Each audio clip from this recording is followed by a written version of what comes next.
Academy Plus. So today in the module 4 of induction machine, we are going to discuss about the most important point in induction machine, that is rotating magnetic field. So the concept of rotating magnetic field is going to give us an insights about how does the machine is going to rotate. तो देखिए आपके पास जो machine है वो कैसे आपके पास 3 phase होगा, ठीक है, और ऑब्वियस है कि अपन इंडक्शन मशीन की बात करें तो 3 फेज इंडक्शन मशीन की बात कर रहे हैं, ठीक है। तो आपके पास जो इंडक्शन मशीन है उसमें क्या होगा, स्टेटर होगा और क्या होगा एंड रोटर होगा, क्या होगा, स्टेटर होगा एंड रोटर होगा, ठीक है। अभी अपन जो बात करने वाले स्टेटर फेड इंडक्शन मशीन के बारे में बात कर रहे हैं, किसके बारे में, स्टेटर फेड इंडक्शन मशीन। इसका मतलब क्या, इसका मतलब जो स्टेटर है उसको 3 फेज सप्लाई आपने क्या किया होगा, फेड किया होगा। रोटर क्या करेगी, रोटर के ऊपर स्टेटर का इंडक्शन अपन लेंगे और उसके अकॉर्डिंग अपन रोटर को घुमाने वाले, बात समझ में आएगी। और दूसरा एक और मशीन होगा कि जिसमें अपन रोटर को सप्लाई देंगे, ठीक है, तो बाद में डिस्कस करेंगे। फिलहाल we are going to discuss about stator fed induction motor. किसके बारे में, स्टेटर फेड इंडक्शन मोटर, ठीक है। तो इसमें क्या होने वाला है, जो आपका स्टेटर है इसको क्या मिलेगा बेटा, स्टेटर को क्या मिलेगा, 3 फेज सप्लाई मिलने वाला है। स्टेटर को क्या मिलने वाला है, 3 फेज सप्लाई मिलने वाला है, ए आर, ए वाई और ए बी, ठीक है।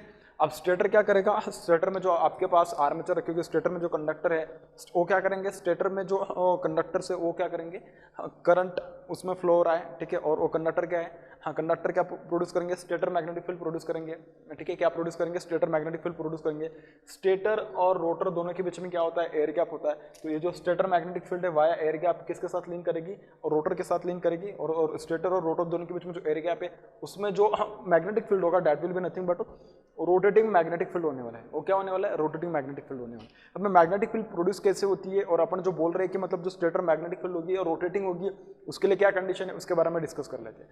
देखिए आपके पास जो मशीन है, मशीन कैसा आपके पास 3 फेज इंडक्शन मशीन है। तो अभी इससे सप्लाई कैसा आएगा, 3 फेज सप्लाई आएगा। ये जो 3 फेज सप्लाई होगा किस टाइप से होगा, इसमें जो करंट होंगे all these currents will be displaced by each other by an angle of 120 degree. So अगर मैं इसको बात करूँ तो दिस इज आई फेज का करंट होगा I A, this is what B phase का करंट आई बी, और एक क्या सी फेज का करंट आई सी। एक है आपके पास सी फेज का करंट आई सी होने वाला है, ठीक है। All this 3 current will be 180 degree apart from each other, ठीक है। तो this will B 120 degree, sorry 120 नहीं, 180 नहीं 120, sorry this is also 120 degree and this is also what 120 degree. So all these 3 phases current will be phase displayed by what 120 degree. अब सवाल यह होगा कि 120 डिग्री ही क्यों किया है, दूसरा अगर मैं कंसिडर करता तो चलता नहीं क्या, उसके बारे में भी डिस्कस करेंगे। उसके करस्पॉन्डिंग बात करने वाले अपन कि इसमें ऐसा क्यों कंसिडर किया है, ठीक है।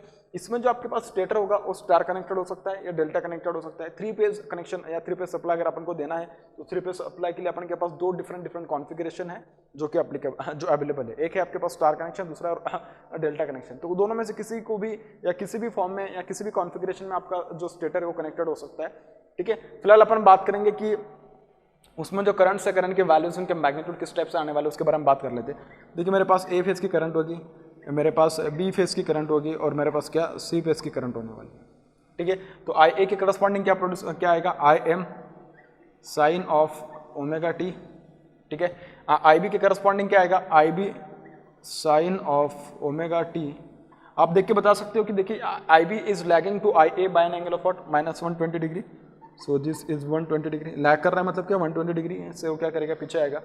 सिमिलरली मैं बात करूंगा क्या, I C sine of omega T plus what 120 degree, omega T plus what 120 degree, इसी टाइप से, ठीक है। मैंने भी यहाँ पे साइन कंसिडर किया उसको।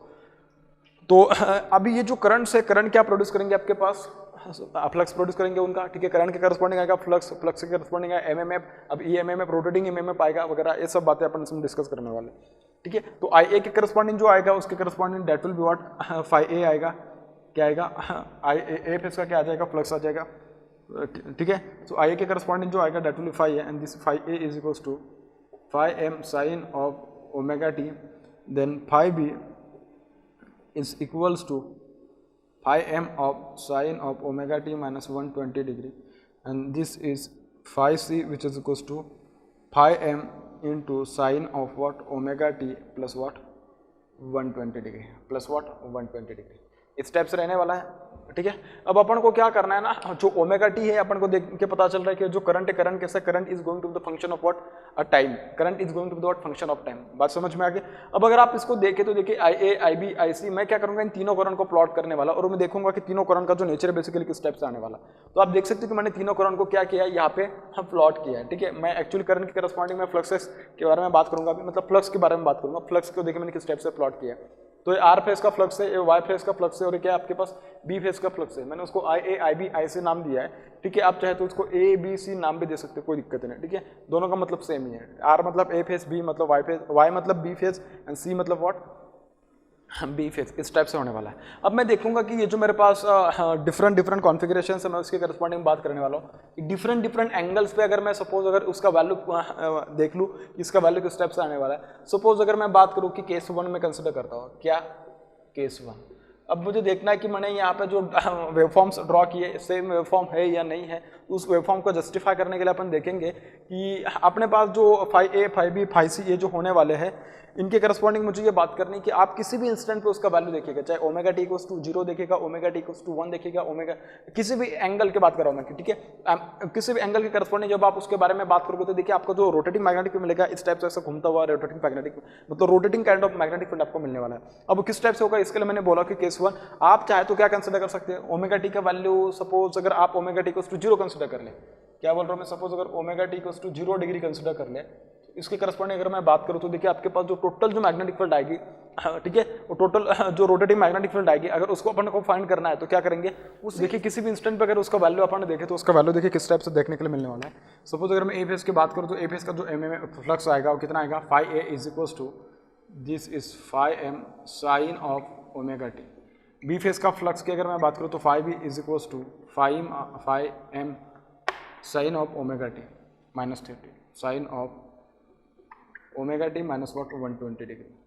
एंड फाई बी की अगर मैं फाई सी की अगर मैं बात करूँ तो this will be phi M cos of omega T plus what 120 degree, plus what 120 degree. इस टाइप से अगर साइन ऑफ ओमेगा टी है, सपोज अगर ओमेगा टी के वाले में 0 डिग्री पुट करूँ तो देखिए जो फाई ए है, ए फेस का फ्लक्स कितना आने वाला है, sine phi M multiply by sine of 0 कितना होगा, 0। इसकी अगर मैं बात करूँ phi M sine of omega T minus 120 degree, omega T का वैल्यू अगर 0 पुट कर दूँ तो इसका वैल्यू कितना आ जाएगा, sine of minus 120 degree which is equals to minus sine of 120 degree, और माइनस साइन ऑफ 120 डिग्री कितना आ जाएगा, this will be minus 0.866 times of phi M. इसकी अगर मैं बात करूँ तो ओमेगा टी का वैल्यू अगर सपोज मैं 0 पुट कर दूँ तो ये बन जाएगा फाई एम कॉस, कैसे लिख दिया मैंने, ये सही नहीं आएगा ना, phi M sine of omega T plus 120 degree, omega T का वैल्यू 0 मतलब साइन ऑफ 120 डिग्री, ये बन जाएगा प्लस 0.866 एम। इस टाइप से आ जाएगा, ठीक है। बात समझ में आ रही है। अब सपोज मैंने तीनों तो लिख दिए। अब अगर सपोज मैं उनका अगर रिजल्टेंट फ्लक्स की बात करूँ तो रिजल्टेंट फ्लक्स क्या आ जाएगा, जो तीनों फ्लक्स है इन तीनों फ्लक्स को ऐड करने के बाद रिजल्टेंट फ्लक्स आएगा, लेकिन ये कुछ और एक एंगल पे, एक इसका भी एंगल अलग होगा। तो रिजल्टेंट फ्लक्स अगर मुझे सपोज अगर ड्रॉ करना है तो कैसे आएगा, तो ये बनेगा मेरे पास ए फेस, क्या बनेगा, ए फेस, तो बनेगा ए फेस, उसके बाद ये बनेगा मेरे पास बी फेस और ये बनेगा मेरे पास सी फेस, ठीक है। इस टाइप से बनने वाला है भैया, क्या होगा ये इस टाइप से बनेगा। So this is phi A, this is phi B and this is what, phi सी।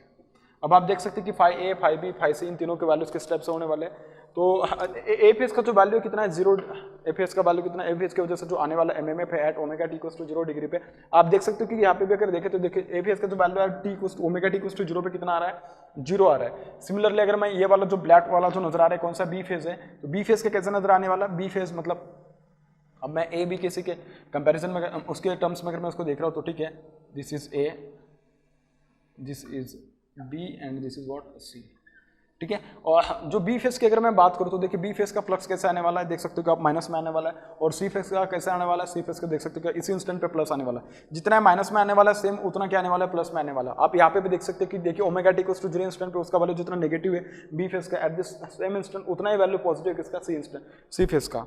तो अगर मैं सपोज अगर इनको अगर मैं प्लॉट करूँ, उनको थोड़ा अगर मैं मॉडिफाई करूँ, देखिए फाई बी का वैल्यू क्या आपके पास, फाई बी का वैल्यू नेगेटिव है, तो उसको नेगेटिव को मतलब मैं क्या उसी एंगल पे क्या कर लूँगा, मैं उसको आगे प्रोजेक्ट कर लूँगा। अब इन दोनों के बीच में एंगल कितना है बेटा, 120 डिग्री है, कितना है 120 डिग्री है।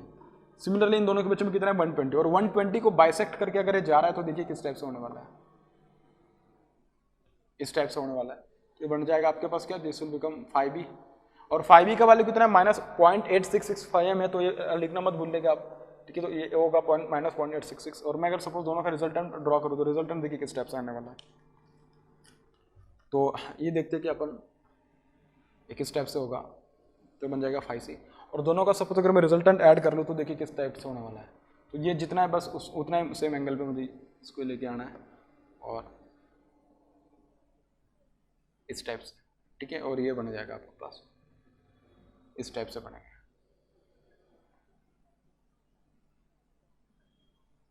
ये इस टाइप से बनने वाला, ठीक है। अब मुझे एक बात बोलो, ये वाला जो एंगल बनेगा इन दोनों के बीच में कितना होगा, दिस विल बी 30 डिग्री, ठीक है। और सपोज अगर मैं इसको यहाँ पे ऐसा छोटा सा कोई परपेंडिकुलर ड्रॉ करूँ तो ये बन जाएगा 90 डिग्री। ये जितना है 5b, मतलब इसका 5b का वैल्यू कितना, 0.8665m, निगेटिव नहीं आएगा क्योंकि मैंने इसको प्रोजेक्ट कर दिया उसके अपोजिट साइड में, तो ऑब्वियसली उसमें नेगेटिव साइन कंज्यूम हो चुका है, ठीक है। जितना है 0.866, सेम है क्या है, यहीं पे आने वाला है, this will be what 0.8665m, ठीक ना। ये अगर 30 डिग्री तो ये एंगल भी कितना आएगा बेटा, बेसिक ज्योमेट्री लगानी है, कितना आएगा, ये भी 30 डिग्री आएगा। तो ये वाला जो वैल्यू बनेगा, सपोज अगर मैं इसको ऐसा बोल दूँ, थोड़ा अगर मैं उसको यहीं पे ऐसा प्रोजेक्ट कर लेता हूँ, ठीक है, तो ये बन जाएगा, सपोज मैं इसको नाम दे देता हूँ, ये बनेगा ए बन जा रहा है सपोज बी, ठीक है, ओ बी, मैं ए बी से ऑलरेडी यूज़ कर चुका हूँ ना, तो इसको अलग नाम देते हैं, पी क्यू आर वगैरह ऐसा कुछ नाम देते हैं। तो suppose this is P, this is Q and this is what R. तो पी क्यू का वैल्यू कितना है, P Q is equals to 0.8665m multiply by cos of 30 degree, और क्यू आर का जो वैल्यू, क्यू आर का value कितना है, Q R is equals to 0.8665m cos of 30 degree है। इस टाइप से दोनों के वैल्यू पी क्यू और क्यू आर के, ठीक है। इन दोनों को अगर मैं ऐड कर दूँ तो देखिए क्या आने वाला है, this is going to be what, P R is equals to what, P Q plus Q R is equals to what, phi R. ये क्या आने वाला है, phi R is nothing but what, resultant magnetic field. So phi R is equals to what, P Q का value कितना है, this is 0.866 multiply by cos of 30 plus उसमें और वही ऐड करना है 0.866 मल्टीप्लाई बाय कॉस ऑफ 30, और इसमें 5m भी आएगा एक्चुअली, ठीक है। तो 5m को मैं डायरेक्टली मल्टीप्लाई कर देता हूँ बाहर से, सेम होगा दोनों का मतलब, ठीक है, इस टाइप से आएगा। तो अगर मैं रिजल्टेंट फ्लक्स का बात करूँ तो देखिए आ जाएगा phi R is equals to, ये क्या बन जाएगा, cos 30 मतलब क्या, √3/2 बन जाएगा, ठीक है। √3/2 मतलब कितना, 0.866 का स्क्वायर प्लस 0.866 का स्क्वायर, तो बन जाएगा 1.5 टाइम्स ऑफ व्हाट, 5m। ये क्या बन जाएगा, 1.5 टाइम्स ऑफ 5m, इस टाइप से आ रहा है। अगर आप उसको थोड़ा अच्छे से देखो तो देखिए इसमें क्या है ना कि आपको एक बात देखने के लिए मिलेगी, क्या, जो आपके पास जो रोटेटिंग मैग्नेटिक फील्ड है उसका डायरेक्शन देखिए कहाँ पे, इस डायरेक्शन में है, ठीक है। अब ये पहला इंस्टेंट है कि उसका डायरेक्शन अपन को यहाँ पे देखने के लिए मिल रहा है, ठीक है। जब मैं उसको दूसरे इंस्टेंट पे कंसिडर करूंगा तो देखना उसका जो रोटेटिंग मैग्नेटिक फील्ड का डायरेक्शन है, एक तो इस डायरेक्शन में डिपेंड करता है कि कौन से डायरेक्शन में अपन क्या कर रहे हैं, उसको रोटेटिंग कंसिडर कर रहे हैं। अगर देखिए सेकंड इंस्टेंट अगर मैं कोई कंसिडर करूंगा तो उसमें देखना ऐसा कुछ घूम जाएगा, ठीक है, रोटेट कर जाएगा। और देखा जाए तो क्लॉकवाइज डायरेक्शन है, ये भी इसी फेज सीक्वेंस मैंने कंसिडर किया।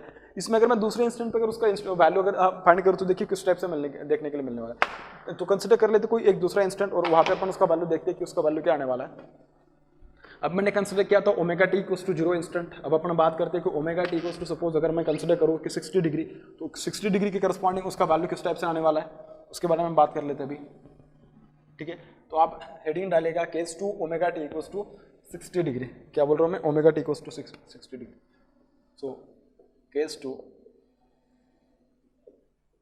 Eight omega T equals to 60 degree, इस टाइप से होगा। अगर इस टाइप से है तो मुझे एक बात बोलो, फाई ए का वैल्यू क्या आएगा, फाई बी का वैल्यू क्या आएगा, ये आएगा फाई ए, ये आएगा फाई बी, ये आएगा फाई सी। तो फाई ए का वैल्यू आ जाएगा phi M sine of omega t, ये आ जाएगा phi M sine of omega T minus 20 degree, ये आ जाएगा phi M sine of omega T plus 120 degree, ठीक है, इस टाइप से आएगा। अगर आप उसमें देखो तो साइन ऑफ 60 डिग्री, साइन 60 का वैल्यू कितना बन जाएगा, साइन 60 जो आएगा आपके पास वो आ जाएगा 0.8665m, √3/2 is nothing but what 0.8665m। इसका क्या आ जाएगा, sine of omega T minus 120 degree मतलब क्या, 60 माइनस 120 मतलब माइनस साइन 60 माइनस साइन 60, तो ये बन जाएगा 5m, ये बन जाएगा माइनस साइन 60 मतलब वही आएगा, बस इसका वैल्यू माइनस आ जाएगा। So this will be minus 866 times of what 5m, तो ये आ जाएगा आपके पास माइनस में। और इसके अगर मैं बात करूँ sine omega T plus 120 degree मतलब साइन 60 प्लस 120 साइन 180, साइन 180 का वैल्यू कितना होता है 0 होता है, साइन 180 का वैल्यू क्या होता है 0 होता है। यहाँ से देखिए अपने आप को मेरे हिसाब से एक बात पता चल रही होगी कि जो भी कुछ अपन कंसिडर करें उसमें एक बात अपन को दिख रही है। मैं उसका पूरा कंक्लूजन जब बताऊंगा तब आपको समझ में आ जाएगा कि बेसिकली उसमें हो क्या रहा है, ठीक है। तो इसमें देखिए अगर मैं सपोज के रिजल्टेंट वैल्यू अगर फाइंड करने की बात करूँ तो मुझे देखने के लिए मिल रहा है कि भाई जो A B C phase sequence पहले अपन उसको ड्रॉ करते हैं, फिर बाद में अपन उसका रिजल्टेंट फाइंड करते हैं।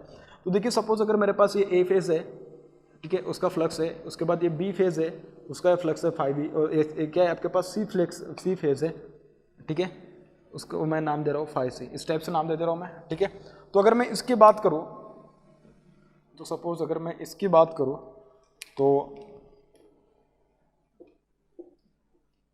5c इस टाइप से है, ठीक है। उसके बाद सपोज अगर मैं बात करूँ तो ये आ जाएगा 5a, ये क्या आ जाएगा 5a आ जाएगा। तो 5a कितने, 5a का मैग्नीट्यूड कितना 0.866 है, मतलब यहीं पे नजर आ रहा है अपन को, ठीक है, 0.866 है, तो उसका मैग्नीट्यूड भी लिख देता हूँ मैं। So this is 0.866 times of 5m। B phase का क्या आपके पास -0.866, मतलब ये 5c नहीं है 5b आएगा ना, ठीक है। तो ये क्या आ जाएगा उसके अपोजिट डायरेक्शन में, उसको मैं ड्रॉ कर लेता हूँ, माइनस चाहिए इसके लिए, तो माइनस देखिए इस टाइप से आ रहा है, इस टाइप से आ रहा है भाई, ठीक है। तो यहाँ पे जगह नहीं है, मैं उसको यहीं पे अप्लाई करता हूँ क्योंकि यहाँ पे उसको इन दोनों का रिजल्टेंट लेना पड़ेगा। तो देखते हैं कि भाई किस स्टेप से आने वाला है। सो दिस इज 5a, ये आ रहा है 5b,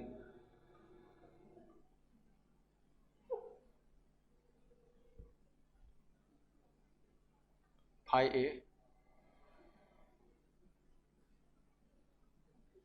5b, और ये आ रहा है आपके पास 5c, ठीक है। अब मैं क्या कर रहा हूँ ना, बी फेस को मैं थोड़ा प्रोजेक्ट कर रहा हूँ, ये वाला, तो ये आ जाएगा 5b, ये आ जाएगा 5a, और दोनों का क्या लेना है, मुझे रिजल्टेंट लेना है। तो दोनों का रिजल्टेंट देखिए किस टाइप से आने वाला है, तो ये इस टाइप से, इस टाइप से, ठीक है। और दोनों को जब मैं, ये मेरे पास आ जाएगा, ये आ जाएगा 5 रिजल्टेंट फ्लक्स, ठीक है, 5b आएगा 5a आएगा।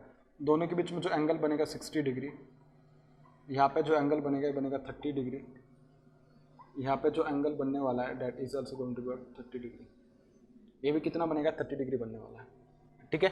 अब अगर सपोज मैं बात करूँ तो मुझे अगर रिजल्टेंट पता करना है तो देखिए जो सेम इसके पहले अपन ने फाइंड किया था वही, इसका अगर सपोज मैं प्रोजेक्शन लूँ, किसका ये 5m है और उसका वैल्यू कितना 0.866 टाइम्स ऑफ 5m है, सॉरी ये 5a फेज है, उसका वैल्यू कितना 0.866 टाइम्स ऑफ 5m है।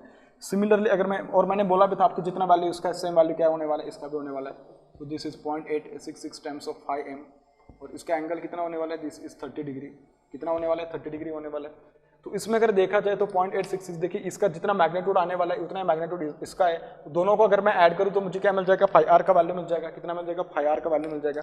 तो जो 5r का वैल्यू होगा that will be 5r, this is equals to 0.866 times of 5m multiply by cos of 30, ठीक है। सेम इसका भी ऐड करना पड़ेगा, तो this will become 0.866 times of 5m multiply by cos of 30 multiply by what cos of 30। इन दोनों को अगर मैं ऐड करूँ तो इन दोनों को ऐड करने के बाद मुझे मिल जाएगा 1.5 times of what 5m, 1.5 times of what 5m, और वहाँ पे भी उसका वैल्यू क्या आया था जब अपन उसका वैल्यू फाइंड किए थे, तो उसका भी वैल्यू आया था 1.5 टाइम्स ऑफ 5m, ठीक है। तो दो अलग अलग इंस्टेंट पे कंसिडर करने के बाद वो कितना आ रहा है 1.5 टाइम्स ऑफ 5m।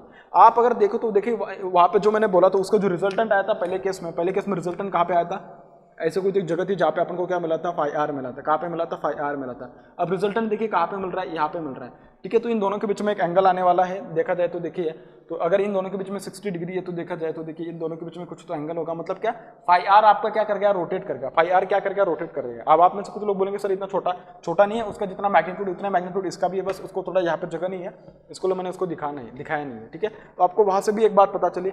और अगर अलग इंस्टेंट में कंसिडर करता हूँ कि सपोज मेरे पास यहाँ पे ज़्यादा जगह नहीं है लेकिन मैं कंसिडर करूँगा डेफिनेटली, ठीक है, मैं अलग इंस्टेंट कंसिडर करता हूँ ओमेगा टी, केस 3 कंसिडर कर रहा हूँ at omega T equals to what 120 degree consider कर रहे थे, क्या कंसिडर करते हैं omega T equals to 120 degree consider करते हैं, ठीक है। तो इसका वैल्यू देखिए किस स्टेप से आने वाला है, जो ए फेस का डायरेक्ट में वैल्यू लिखता हूँ, जो ए फेस का वैल्यू आएगा, जो बी फेस का वैल्यू आएगा, जो सी फेस का वैल्यू आएगा, साइन ऑफ 120 कितना आ जाएगा 0.866 टाइम्स ऑफ 5m आएगा, ठीक है। उसके बाद साइन बी के लिए बोल रहा हूँ मैं, बी फेस के लिए, तो वो क्या आएगा 5m sine of omega T minus 120 degree है, ओमेगा टी का वैल्यू प्लस 120 डिग्री अगर मैं पुट कर दूँ तो ये बन जाएगा 0, क्योंकि 120 माइनस 120 पूछ रहा है एक्चुअली।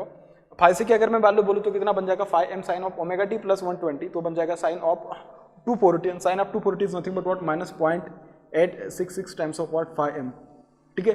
तो इसमें एक बात आपको पता चल रही होगी, क्या पता चल रही होगी, आप खुद अपना ऑब्जर्वेशन देखिएगा, हर एक में एक वैल्यू है कि जो 0 आ रही है, हर एक में जो दो वैल्यूज है उनके वैल्यूज कैसे आ रहे हैं, अपोजिट आ रहे हैं और सेम वैल्यूज आ रहे हैं 0.866 टाइम्स ऑफ 5m। पहले फेज एक फेज का जितना वैल्यू है सेम दूसरे फेज का वैल्यू होने वाला है, बस उसके अपोजिट डायरेक्शन में, ठीक है। तो सपोज अगर मैं इसका फेजर ड्रॉ करूँ तो इसका फेजर देखिए किस टाइप से आने वाला है, मैं उसको यहीं पर ड्रॉ लिखता हूँ, इसकी फिलहाल तो कोई जरूरत नहीं मैग्नेटिक फील्ड नाम की, ठीक है। तो मैं उसको यहीं पर ड्रॉ करता हूँ, तो देखिए किस टाइप से आने वाला है, ये बन जाएगा आपके पास भाई ए बी और ये क्या आने वाला है सी, इस टाइप से आने वाला है, ठीक है। ए बी सी इस टाइप से आने वाला है, 5b, ठीक है, ज़्यादा ही बड़ा हो गया, 5b मैं यहाँ पे ले लेता हूँ, ठीक है, इस टाइप से ये आ जाएगा 5a, ठीक है। उसके बाद मैं बात करूँ तो ये बन जाएगा मेरे पास 5c, 5c का वैल्यू कैसा नेगेटिव है, नेगेटिव मतलब क्या, उसको ऑपोजिट डायरेक्शन में प्रोजेक्ट कीजिए, तो ये बन जाएगा आपके पास 5c, ठीक है। 5c और 5b इन दोनों को अगर सपोज मैं ऐड कर लो तो ये बन जाएगा इस टाइप से, ठीक है, इस टाइप से, और इन दोनों को जब मैं ऐड कर दूंगा तो ये बन जाएगा इस टाइप से बन जाएगा, this is nothing but what 5r, ठीक है। जैसा एंगल इसके पहले आ रहे थे सेम चीज़ें अभी भी हो रही है, ये कितना बनेगा 90 डिग्री बनेगा, एंगल बनेगा 90 डिग्री। अब इन दोनों के बीच में 120 डिग्री है, तो जब ये उसको एक्जैक्टली सेंटर से क्या करके बाइसेक्ट करके जा रहा है तो बन जाएगा 30 डिग्री, तो टोटल एंगल बनेगा 60 डिग्री, तो इसके साथ बनेगा 60 डिग्री, ठीक है, इस टाइप से 30 डिग्री। तो अगर इसका भी अगर आप रिजल्टेंट फाइंड करोगे तो मैंने आपको बता दिया कि उसका फाइंड किस टाइप से करते हैं, तो आपको शायद पता होगा अभी, तो बन जाएगा 0.866 टाइम्स ऑफ 5m, और ये कितना बन जाएगा 0.866 टाइम्स ऑफ 5m। मैं पहले बोल रहा हूँ कि सी फेस का जो नेगेटिव वैल्यू था आपने उसको प्रोजेक्ट करके उसका नेगेटिव वैल्यू कंसिडर किया कर लिया है, तो दोनों को अगर मैं ऐड करूँ तो ऐड करने के बाद जो मेरे पास रिजल्टेंट फील्ड आएगी वो आ जाए, resultant magnetic field will be equals to this will be 1.5 times of 5m, 1.5 times of what 5m। तो अगर आप किसी भी इंस्टेंट पे अगर उसका वैल्यू देखें तो देखिए, मैं अगर उसको यहाँ पे पिक्टोरिकली अगर उसका डायग्राम में दिखाने की बात करूँ, देखिए ये क्या अलग अलग इंस्टेंट नजर आ रहे हैं आपको, ये क्या है पाई है, ये 2π/3 और ये क्या है π/3 है, तो ये आ जाएगा आपके पास π/3, ये आ रहा है आपके पास क्या 2π/3, ये क्या आ रहा है आपके पास 2π/3। तो π/3 पे अगर मैं उसका वैल्यू कंसिडर करूँ तो देखिए उसका वैल्यू कितना आ रहा है, रिजल्टेंट वैल्यू अगर देखूँ और जो उसके अलग अलग वैल्यूज देखो तो देखिए यहाँ पे एक नजर आ रहा है अलग वैल्यू। सिमिलरली अगर मैं उसकी बात करूँ तो देखिए यहाँ पे एक नजर आ रहा है, इस टाइप से कुछ आ रहा है। तो यहाँ पे कितना आ रहा था, उसका वैल्यू नजर आ रहा था, यहाँ पे आ रहा था 0.866 टाइम्स ऑफ 5m, यहाँ पे तो 5m है, ठीक है। ये थोड़ा आपको लगेगा कि मतलब दोनों के बीच में बहुत छोटा सा डिफरेंस है, एक्चुअली मैंने जो ड्रॉ किया है उसमें थोड़ा प्लस माइनस हो सकता है क्योंकि मैंने उसको मैन्युअली ड्रॉ किया है एंड ड्रिवन डायग्राम है, तो उसमें छोटी बड़ी वैल्यू थोड़ी हो सकती है, लेकिन जब आप उसको एक्जैक्टली देखोगे तो दोनों के बीच में थोड़ा कुछ डिफरेंस आएगा। मतलब इन दोनों को अगर मैं ऐड करूँ तो उनका जो रिजल्टेंट आने वाला था वो हर एक इंस्टेंट पे उसका वैल्यू सेम नजर आ रहा है, 1.5 टाइम्स नजर आ रहा है, ठीक है। अब इसका डायरेक्शन आप देख सकते हो कि यहाँ पे देखिए किस टाइप से नजर आ रहा है, इसके पहले जो आया था कहाँ पे आया था, यहाँ पे नजर आया था, अब जो दूसरा आ रहा है देखिए कहाँ पे आ रहा है, इस टाइप से आ रहा है, तो आप देख सकते हो कि ये इस टाइप से कुछ नजर आ रहा है इसका value. So this is nothing but what 5m, sorry ये 5r ही है रिजल्टेंट mm पे, ठीक है। तो ये बन जाएगा resultant mm 5r। Similarly this is also 5r and this is also what 5r, इसको थोड़ा बड़ा कर देता हूँ चाहे तो मैं, ठीक है।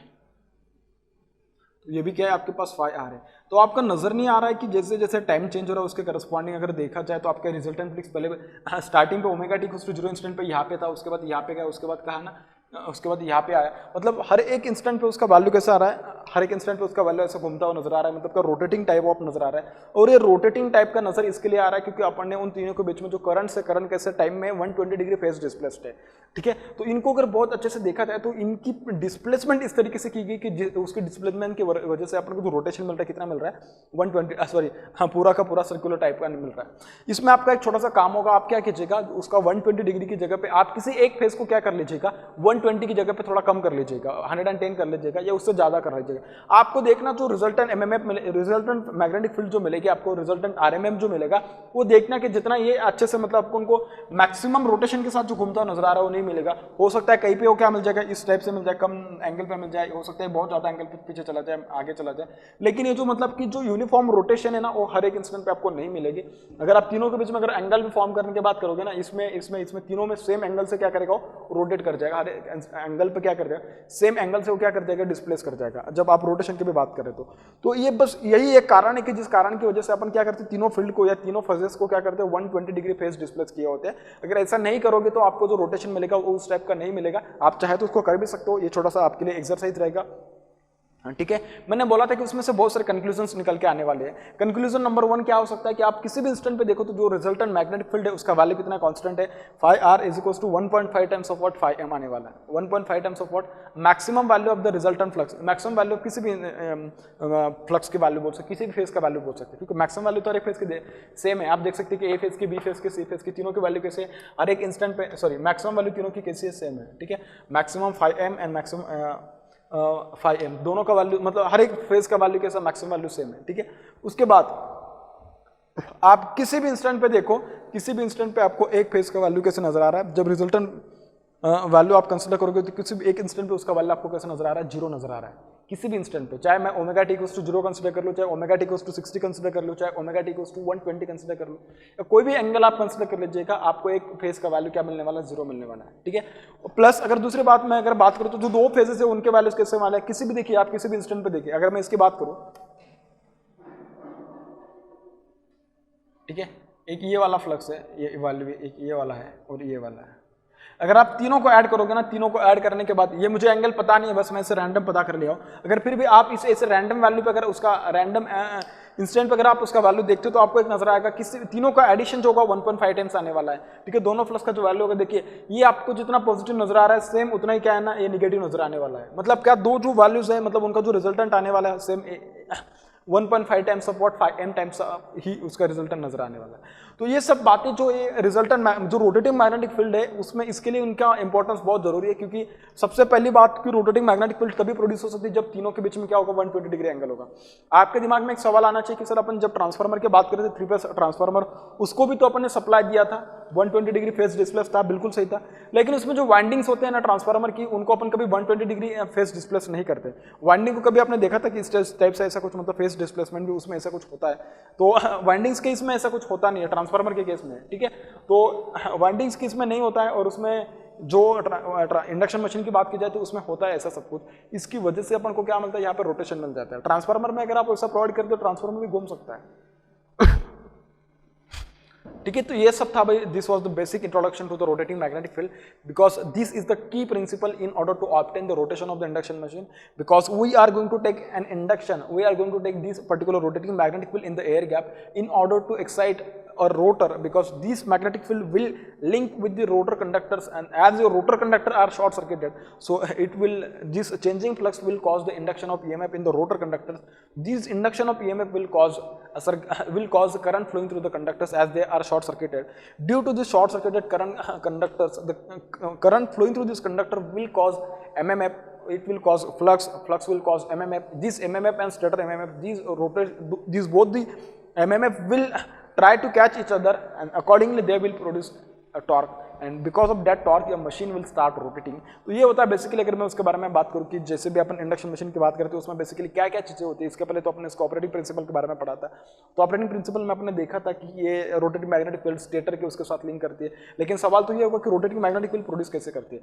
इसमें एक और बात अगर मैं बता दूं कि देखिए जो रोटेटिंग मैग्नेटिक फील्ड वाला कंसेप्ट है ना, उससे अगर आप बहुत ज़्यादा इन्फॉर्मेशन लेने की कोशिश करोगे तो आपको उतनी इन्फॉर्मेशन नहीं मिलेगी।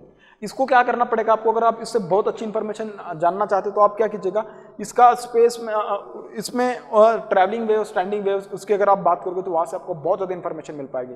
मतलब ये वाले कंसेप्ट से रोटेटिंग मैग्नेटिक फील्ड का ये बस मतलब तीनों फेजेस को ऐड करके रिजल्टेंट फील्ड जो फाइंड करने वाले जो कंसेप्ट है उसमें इतनी ज़्यादा इन्फॉर्मेशन नहीं मिल पाएगी। अगर आप उसका नेचर देखो कि किस टाइप से आपकी वेव है कि जो मतलब कि ट्रैवल करती जा रही है, अगर वो जानना है आपको तो उसके लिए ट्रैवलिंग वेव, स्टैंडिंग वेव, उसके बारे में आपको इन्फॉर्मेशन होना बहुत जरूरी है। और आप इलेक्ट्रोमैग्नेटिक फील्ड टाइम पढ़ते हो तो उस टाइम पे आपको बहुत अच्छे से पढ़ाया जाता है सब चीज़ें, लेकिन मैं बोलूँगा कि आप वो भी पढ़ लीजिएगा अगर आपके पास समय, अगर नहीं है तो डेफिनेटली आप इसके ऊपर ही काम चला सकते हो, ठीक है, बात करते हैं difference between synchronous motor and induction motor, दोनों में क्या डिफरेंस है उसके बारे में अभी बात करते हैं। तो देखिए भाई बात करते हैं अभी difference between synchronous motor and what induction motor. तो मैं कॉलम 1 में लिख रहा हूं सिंक्रोनस मोटर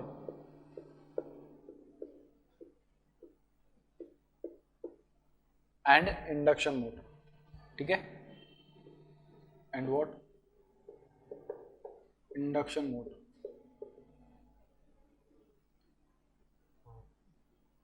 ठीक है, सिंक्रोनस मोटर के बारे में बात की जाए ना तो इसमें दो अलग अलग सप्लाई होते हैं, एक होता है डीसी और एक होता है एसी। तो क्या होता है ना, उसको इसके कारण उसको डबली एक्साइटेड मशीन बोलते हैं। क्या? डबली एक्साइटेड मशीन। इंडक्शन मशीन में सिर्फ एक ही सप्लाई होगा, 3 phase supply, that will be what AC supply होगा इसमें। ठीक है, इसमें कैसा होगा, 2 सप्लाई होंगे। So this is a doubly excited machine, doubly excited machine. और ये क्या होता है, सिंगली एक्साइटेड मशीन। ठीक है, singly excited machine.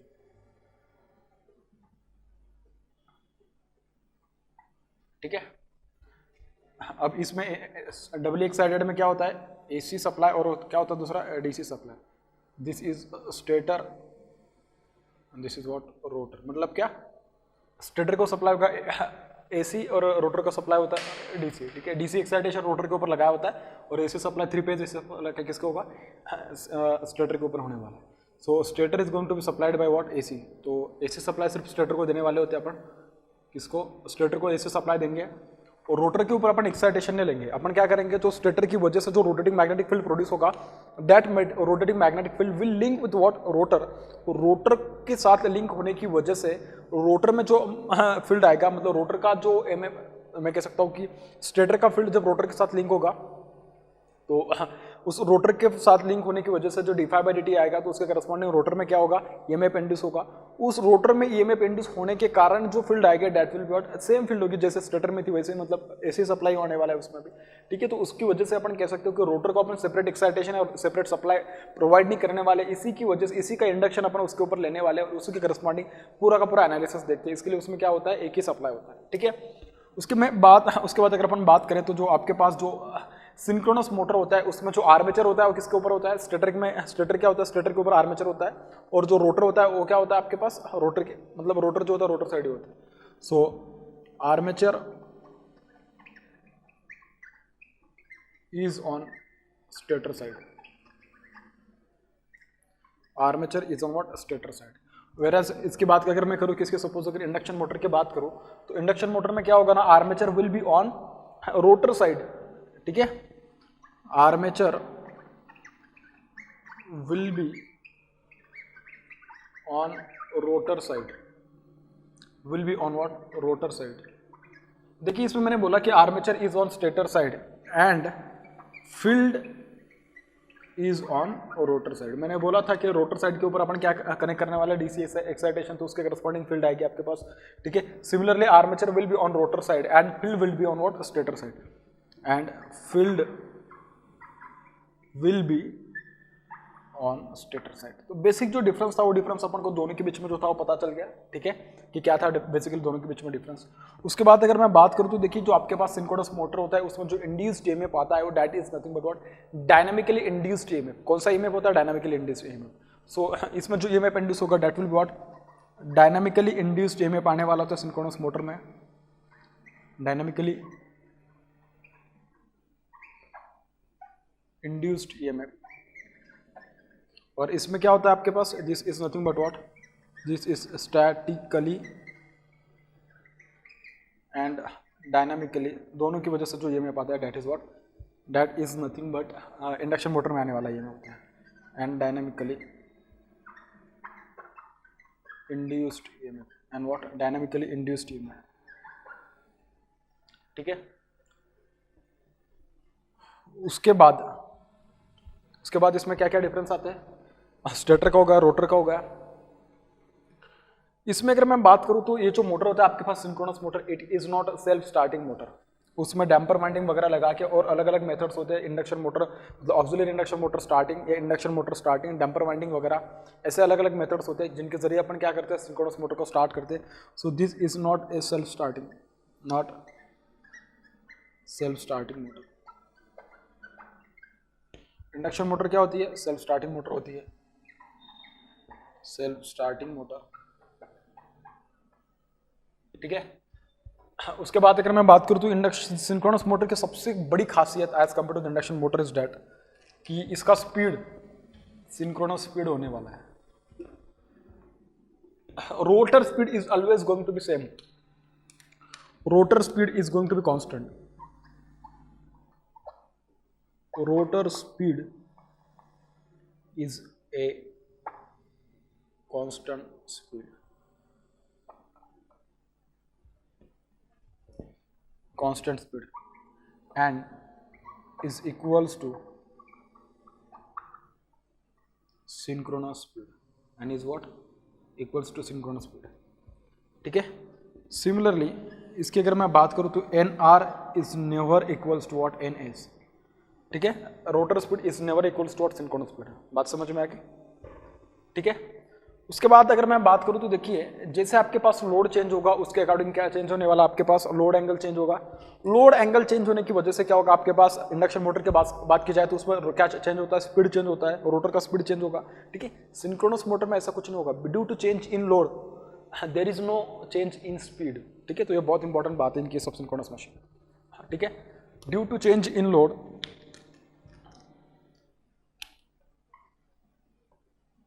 due to change in load there is no change in speed, there is no change in speed, ठीक है। इसकी अगर मैं बात करूं इंडक्शन मशीन तो क्या होता है उसमें, due to change in load there is a change in speed,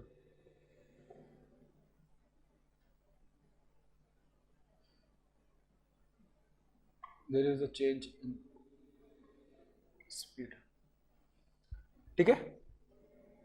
इस टाइप से इसमें अगर मैं एक और बात करूं तो देखिए इसमें by changing excitation you can control the power factor of the machine, you can operate our machine on unity power factor, on lagging power factor, on what leading power factor, whereas in case of the induction motor this kind of provision is not available so that we can change the power factor of the machine, ठीक है। so by changing excitation, by changing excitation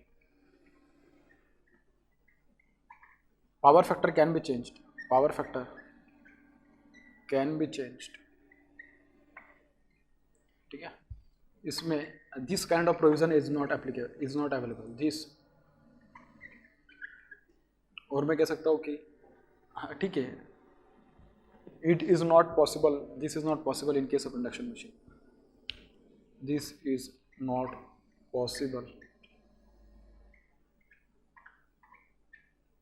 in case of induction machine, ठीक है। अब इसमें क्या होता है induction machine में और सिंक्रोनस मशीन में बात करूँ तो सिंक्रोनस मशीन में क्या होता है ना कि डैम्पर वाइंडिंग करके कोई कंसेप्ट आता है और उसके करस्पॉन्डिंग हंटिंग कंसेप्ट आता है, मतलब हंटिंग को एलिमिनेट करने के लिए अपन डैम्पर वाइंडिंग यूज़ करते हैं।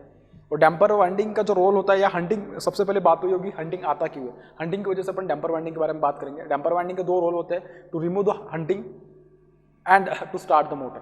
लेकिन हंटिंग इसके लिए आता है कि due to sudden change in load, due to sudden increase in load, decrease in load, there is going to be change in the rotor and stator oscillations, so due to which the load angle changes for a very short period of time, and in order to reduce these oscillation, in order to reduce the effect of hunting, we are going to use the damper winding, ठीक है। तो hunting का जो concept होता है that occurs in case of the synchronous machine just due to the sudden changes in the machine, sudden load apply किया आपने, कम किया या उसमें ट्रांजिएंट आए या मैं कह सकता हूँ कि फॉल्ट वगैरह, इन सब चीज़ों की वजह से आपके पास क्या होता है डैम्पिंग हंटिंग का रोल आता है या हंटिंग आता है और उसको एलिमिनेट करने के लिए अपन डैम्पर वाइंडिंग यूज करते हैं, ठीक है। तो मैं उसको लिख रहा हूँ कि due to sudden change in load, due to sudden change in load, क्या बोल रहा हूँ मैं, due to sudden change in load, due to sudden change in load, the hunting occurs in machine, the hunting occurs in machine, hunting occurs in machine, ठीक है, there is no any concept of hunting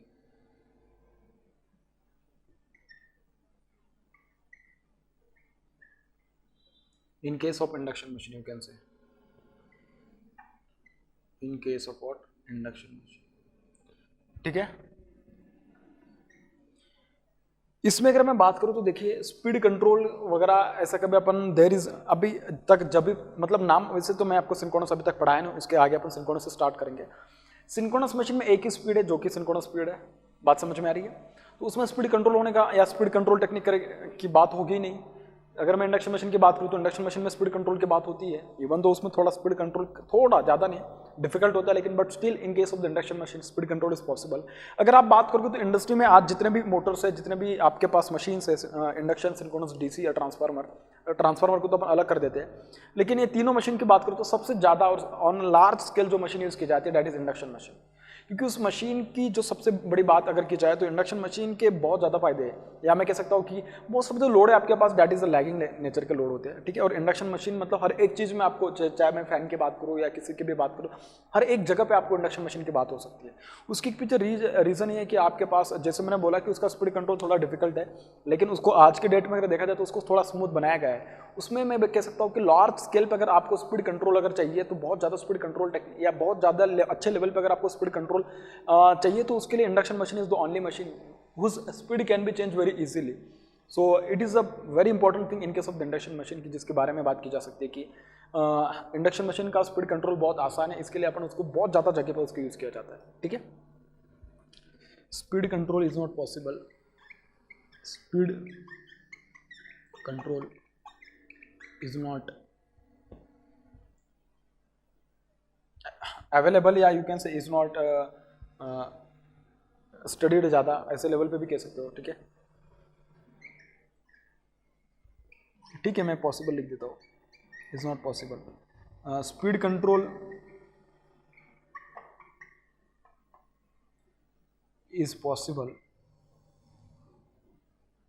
ठीक है। अगर मैं बात करूँ frequency अगर constant है और number of pole of that machine are constant है तो सिंक्रोनस मशीन में स्पीड कंट्रोल तो पॉसिबल नहीं है, लेकिन इंडक्शन मशीन में पॉसिबल है। उसके बहुत अलग अलग टेक्निक होते हैं, जैसे कि मैं रोटर रेजिस्टेंस कंट्रोल टेक्निक बोल सकता हूँ, stator resistance control, stator side से स्पीड कंट्रोल की बात कर सकता हूँ, स्टेटर सप्लाई वोल्टेज को मैं कंट्रोल करके बात कर सकता हूँ, स्टेटर की फ्रीक्वेंसी मतलब मैं कह सकता हूँ कि जो सप्लाई फ्रीक्वेंसी उस फ्रीक्वेंसी को चेंज करके मैं बात कर सकता हूँ, पोल चेंजिंग टेक्निक के जरिए मैं बात कर सकता हूँ, V by F constant by keeping the air gap flux constant I can change the speed of the machine, ये उसके बारे में मैं बात कर सकता हूँ। रोटर साइड पैरामीटर मैंने बोला कि रोटर रेजिस्टेंस को मैं चेंज करके स्पीड कंट्रोल कर सकता हूँ इंडक्शन मशीन में, और भी बहुत सारे अलग अलग तरीके के जिनके जरिए अपन इंडक्शन मशीन का स्पीड कंट्रोल कर सकते हैं। जब मैं आपको पढ़ाऊंगा तो देखना कि बहुत ज़्यादा अच्छे लेवल पर हम उसमें बात करने वाले होते हैं, ठीक है।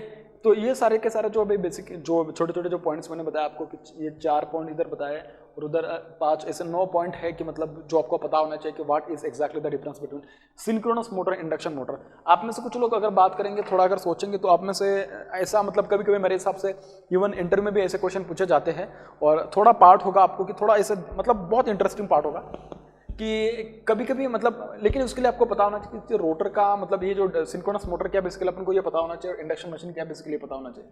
सपोज अगर जो सिंक्रोनस मोटर है अगर उसमें से सपोज अगर मैंने बोला कि डीसी वाइंडिंग हट गई रोटर में से, क्या बोल रहा हूँ मैं, रोटर का अगर डीसी वाइंडिंग हट गया तो जो रोटर होगा आपके पास सिंक्रोनस मोटर का या सिंक्रोनस मशीन का जो फिलहाल जो ऑपरेशन बन जाएगा that will be like induction motor. कैसे? क्योंकि भाई उसमें मतलब रोटर के ऊपर फील्ड वाइंडिंग है ही नहीं, तो सिंक्रोनस स्पीड वाली वो वाली बात अगर ये कर दे तो मतलब सिंक्रोनस मोटर का operation will be like what, induction motor. Synchronous generator होता तो उसको ऊपर से अगर फील्ड वाइंडिंग टूट जाए या वो ऑपरेशन में नहीं है तो that will become induction generator, excuse में, ठीक है। तो ये सब बातें उसमें होने वाली है। इसमें अगर मैं बात करूं तो देखिए सिंक्रोनस मोटर का जो कंस्ट्रक्शन होता है वो थोड़ा कॉम्प्लिकेटेड होता है as compare to the construction of the induction motor. और इंडक्शन में भी खास करके क्या होता है, आपके पास जो स्क्विरल केज इंडक्शन मोटर होता है, मतलब स्क्विरल केज रोटर जो काइंड ऑफ कंस्ट्रक्शन होता है, उसमें क्या होता है, बस आपके पास क्या होता है कि मतलब उसमें बस कंडक्टर से कंडक्टर को दोनों साइड से क्या कीजिए आप, एंड रिंग से क्या कर दीजिए उसको बस मतलब कि शॉर्ट सर्किट कर दीजिएगा, बस बन गया। आपके पास एक केज है, केज में क्या होते हैं, कंडक्टर होते हैं, बस उनको क्या कर देगा, दोनों साइड से आप क्या कर दीजिएगा, उनको शॉर्ट सर्किट कर दीजिएगा। शॉर्ट सर्किट करने के बाद क्या आराम से आपका रोटर बन गया, बस वो क्या कर दिए, रोटर मतलब इतना डिफिकल्ट नहीं है in case of induction motor. तो उसमें मोटर बनाना इतना डिफिकल्ट नहीं है, लेकिन सिंक्रोनस मोटर में थोड़ा difficult as compare to this one, it is somewhat complicated, ठीक है। So this was all about the difference between the synchronous motor and induction motor. Now we will discuss about some of the basic parameters of the induction motor like slip और उसके corresponding जो भी कुछ effect होने वाले, slips के corresponding, slip किसको या मतलब स्लिप का effect on rotor parameter, slip का इफेक्ट ऑन रोटर स्पीड और all that things upon discuss करने वाले, ठीक है।